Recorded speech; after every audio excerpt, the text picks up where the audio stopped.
Somewhere beyond the sun-scorched horizons of ancient Egypt, nestled along the Red Sea, or perhaps deeper into the Horn of Africa, lies the enigma of Punt, a kingdom of wealth and wonder that captivated the pharaohs yet vanished from history's grasp. Known to the Egyptians as Ta-Netcha, land of the gods, Punt shimmered in their records as a realm of exotic treasures like gold, ebony, incense, and the fabled myrrh trees that perfumed their temples. Its legacy endures in temple reliefs and papyrus scrolls, yet its precise location remains one of archaeology's enduring mysteries. Even today, Punt whispers to us across millennia, a lost kingdom that once bridged continents and cultures.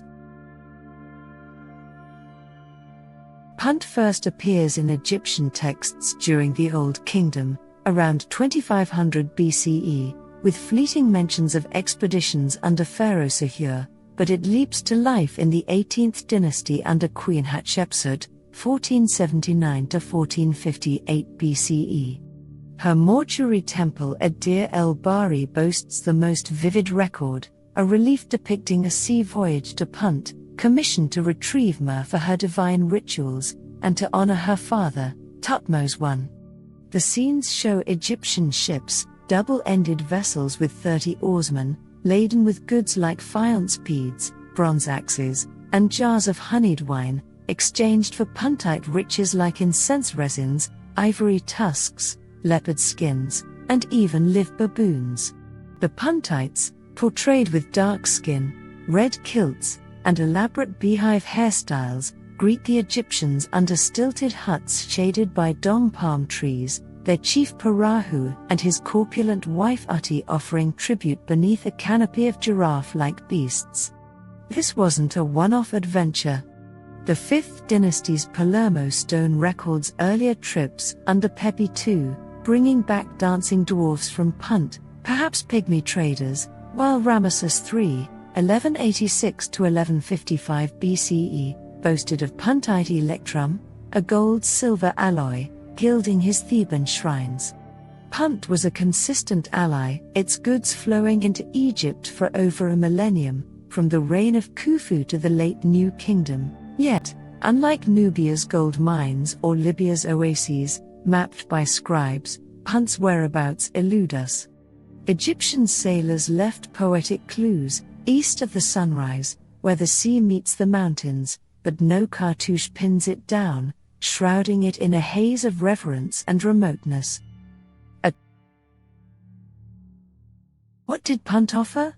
Its exports paint a vivid picture of abundance.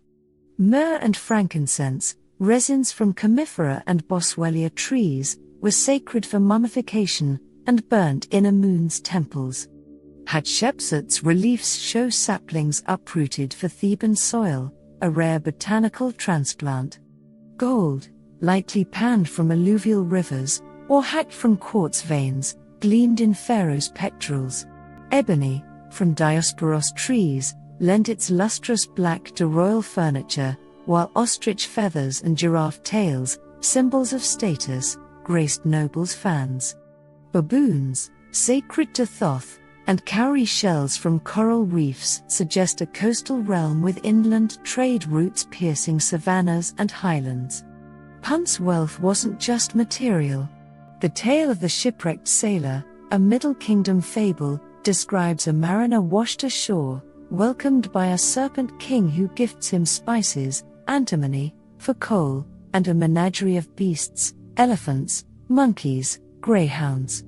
This mix of fact and fantasy hints at Punt's dual role, a bustling entrepot and a land of marvels, its aura heightened by the perilous Red Sea journey through shark-infested waters and pirate lairs. A 15th century BCE papyrus lists Puntite tribute alongside green gold, malachite, suggesting mineral wealth beyond the obvious, perhaps traded from distant mines. Scholars have chased Punt's location for centuries, wielding geography, ecology, and linguistics as their tools.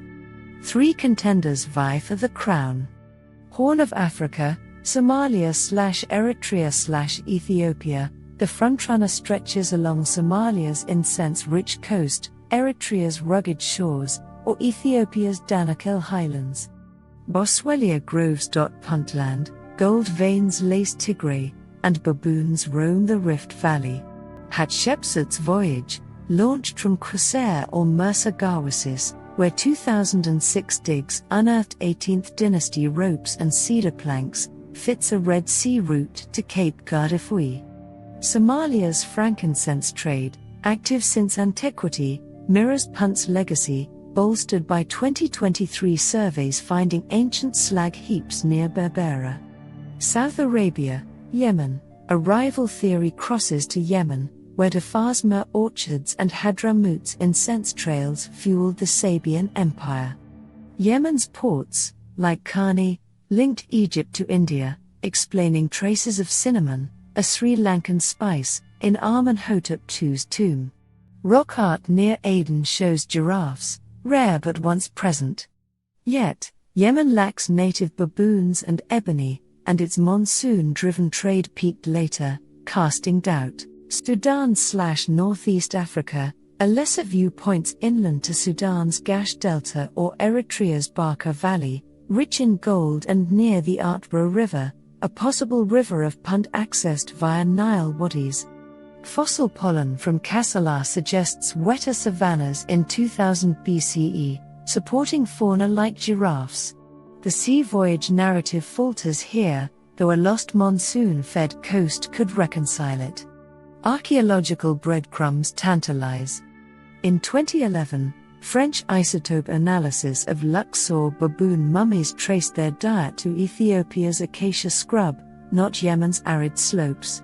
At Myrrh, 2024 digs uncovered a clay seal with a Puntite-style bird, dated to Thutmose III's reign, alongside obsidian flakes from Eritrea. Still, no Puntite capital, its docks, kilns, or graves, has emerged, leaving the map blank.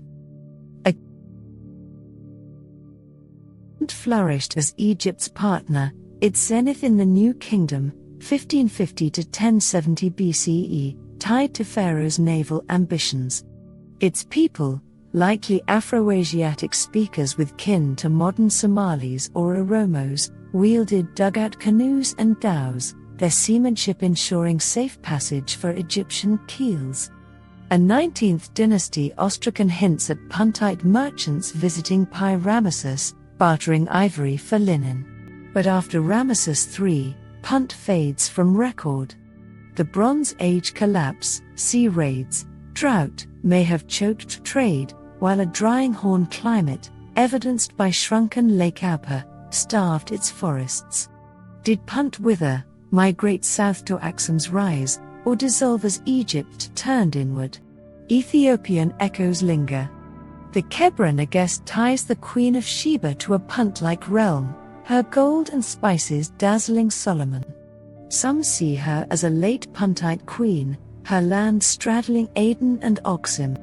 Somalia's Benadir coast, dubbed Land of Aromas, boasts Neolithic tools near Myrrh groves, a faint thread to antiquity.